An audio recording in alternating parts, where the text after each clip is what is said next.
Welcome to this special edition of Off Prairie. It's your boy Prince Angeles, man. Make sure you like and subscribe to the page. Tell a friend to tell a friend so I can bring y'all that good content. You know what I'm saying? Today I'm gonna be doing a breakdown. It's seeming that black women are feeling a certain way about Kamala Harris not being elected president. Um, a lot of them are taking that anger and frustration out on black men. So yeah, man, I got some videos for you. We're gonna break down the whole feminist movement, how it started, and so on. You feel me? So let's get to these videos. This is a woman from TikTok, and she is upset. Right. This is crazy because now I'm gonna tag her on my video, but I was listening to her post and I read the comments and he said this: 80% of black men voted for her. Why y'all continue to come for us? The reason why we continue to come for you is that the first 3 freaking months that she was running for president, you guys rejected her. You did not have her back. Let me step in there. I think a lot of that kickback initially came from, the misinformation about her having a hand in a lot of black men being put in jail.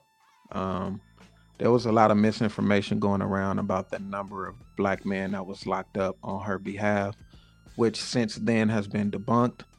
So yeah, a lot of black men was kind of like, oh man, I don't know about that. They was skeptical at first. You feel me? But let's get back into it.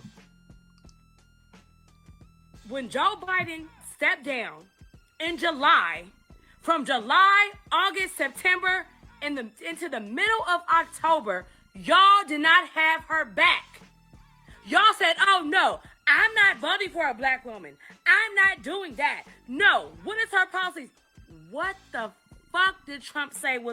He said he had concepts of a plan. Concepts. So the thing is, you older black men, and I'm gonna post a 40 and up on this too. Y'all sat up there and talked so much shit about Kamala this whole fucking summer, which your sons, your nephews, your grandsons, listen to that. Therefore, they either didn't vote or they voted for Trump. So I don't want to hear it. Because black men, as I said, I'm no longer standing for nothing. Let me say this. 81% did vote for her. Even if 100% of black men voted for her, that wasn't going to change the outcome of the presidency. If you really check those charts, and I will be showing them at some point of this video, but if you check those charts, you will see where she actually lost with the Latino vote and the votes that came from other. So it definitely wasn't because black men didn't show up. Again, 81% did show up for her. Let's get back to the video. Unless it's pertaining to a black woman. A black BLACK woman. That's on period. Anything else is irrelevant to me. Y'all better wake up. Because we've had y'all backs all these years as black women. Even though we've been baby mamas, not having nothing, we've still had y'all backs. And when do y'all ever have our backs? When do y'all ever have our backs as black women? And we always stand up for somebody else. It stops now. We are done. We are sick and tired of standing up for everybody else and nobody has our fucking backs. Our backs are big. Yeah, that's the first video. You know what? Let's get into the next video, and then I'm gonna give my commentary about what we see. Let's say, let's get into the next video. Oh, and black women, I bet not catch you marching for nobody in the streets these next 4 years unless it's for another black woman. You bet not take that cape off. That's interesting. What if that march is because one of your sons was killed by the police, or just gang violence, or anything in general? Does that change the narrative then? I got so much to say about this. I think it's pretty ridiculous to take the stance of, we just cutting black men off, period, when a lot of you are giving birth to black children who are going to grow up to be black men one day. Some of them are already young adults. Some of them are already probably black men in general. So my thing is, what happens then? You know what I'm saying? Let's get into the next video. Black men who took their narrow head asses in them polls and voted for Trump. When the police got your ass in the motherfucking chokehold. Don't you come calling black women. Don't you come calling us to come march for your ass. I'm not making no BLM Psalms. None of that. I'm not resharing nothing. It's an article, not resharing it. I don't even care if I know you. I'm not resharing it. You don't deserve our help. Like, seriously. I even seen one of them say, y'all really thought we was gonna let a bitch run this country? I know, right? Sounds a little harsh, right? Came from one of your little black men. Them same ones that's always crying, talking about police always locking us up for dumb shit, but they don't never get the white people, and they don't never do this, and they don't never do that. And guess what, baby? They're gonna be locking y'all ass up more now. And guess what? For the dumbest shit. Oh, and guess what? You're not gonna be getting any help. And to add insult to interest, y'all voted against women having the rights to their own body. And the crazy part about it is some of y'all had daughters who was voting for Trump. So you don't just give a fuck about your damn daughter, huh? Boy, I tell you, man. You had them low IQ black people up in there talking about, yeah, we voted for Trump because he gave us the stimulus check. Yeah, he gave us the $1,200. Yeah, he gave us $1,500. What did the Democrats give us? See. Them the ones that's just as slow as they fucking come. Like, I can't stand them damn kind. God damn it, he ain't give you shit. He ain't give you a pot to piss in. Y'all ate off of Democrat help. Y'all grew up off of Democrat help. Y'all mamas had Democrat help. Some of y'all still living in the same motherfucking projects y'all grew up in. And you got the nerve to be talking about you voting for some damn Trump because he gave you a stimulus check. Bitch, do you know that was Congress? See, the Democrats help y'all ass get that $1,200. Not no motherfucking Trump. Stupid ass mother. I am so disappointed in the men y'all mamas made. They had made the worst batch, the worst fucking handful. Wow. I see a lot of self-hatred when I look at these videos. But before I get to that, the idea and concept of voting should be a sacred personal thing. You voting for your own interests, the things that you believe in, the policies, the things that you see that you're like, you know what, I can rock with that. That affects me this way. That affects my family, XYZ, right? I highly doubt people are voting just because they want to slight black women.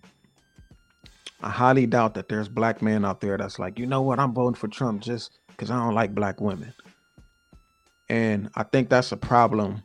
I think it's a problem with spreading that message on the internet. Social media is a strong place, a big place. You know what I mean?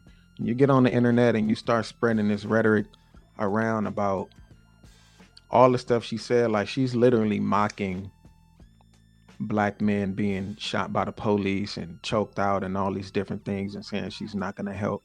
But I propose that question again. What if it's somebody that you love that's close to you? What if it's a brother? What if it's a father? What if it's a child? Do you still feel that way? You know what I'm saying? It looks like to me that this pain and this hurt, this deep hatred, stems from somewhere else. You know what I mean? And we're going to dive into that a little bit. But Before we do that, I wanna I wanna talk about where the feminist movement first started, because a lot of these women seem like they are feminists and they're just against, men in general, black men. And the feminist movement formally began in 1848 with the Seneca Falls Convention, where Elizabeth Cady Stanton organized a gathering of women and men to discuss women's equality. The convention resulted in a declaration of sentiments which affirmed women's equality with men and passing the resolutions calling for women's right to vote, right? So at this time, before this convention was held, women couldn't vote. What we need to understand about this woman, Elizabeth, is that she was a known racist. And the same rights that she was fighting for, that was supposedly women's rights, she rejected when it came to black women. She didn't feel like they should have the same rights that they have as it came to voting and other things. So when you guys jump, and I want to speak to black women, when you guys jump on these feminist movements, understand where it comes from. That's all I'm gonna say. The second wave of women's rights movement was between 1960 and 1970. Women's rights movement, diverse social movement, largely based in the United States, that in the 1960s and 70s sought equal rights and opportunities and greater personal freedom for women. It coincided with and is recognized as part of the second wave of feminism. Again, this didn't include black women. I want to say this. Black women, I get that you're hurting. I know that you're hurting. But this approach is what the system wants. They want division between the black man and the black woman. This is something that's always been. I get it, black men have failed you over time. And so I understand the frustration. We can go back to the crack era. When drugs hit the neighborhoods, you had black men in the homes. There was the leader of the homes. They led the homes. Drugs hit the community. Drugs was the very thing that pulled that man up out of that home, right? Either he was going to jail or he was strung out on a drug or whatever. Or he started, involving himself in crimes and things like that under the influence of this drug. The results of that is pulling the man up out of the home, leaving the woman with the responsibility of raising the child, being the protector, being the provider, doing all of these different things. So that role expanded. And over time, we see that the black woman started to lose respect for the black man because of that, because she had to carry this role. It's a generational thing. Then you saw that child, let's say little boy, he watches his mom do everything. Mom is cleaning the home. She's being a provider. She's protecting. She's doing everything that she has to do to sustain the home, because either this father's in prison or he's gone, he's dead, he's strung out on drugs, whatever. The same drugs that the government has brought to our communities, right?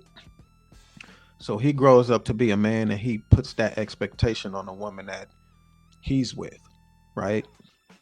So now he's looking to the woman to be that as an adult, right? In a relationship. The little girl, same thing. She sees mom doing everything. So now she grows up and she feels like she has to do everything. You know what I'm saying? So it's a generational curse, right? She starts to lose respect for the man because she gets tired of having to play the role of both hats. You know what I'm saying? I'm going to say this. Black men aren't the ones to direct this anger towards. We're not powerful enough to strip you of anything.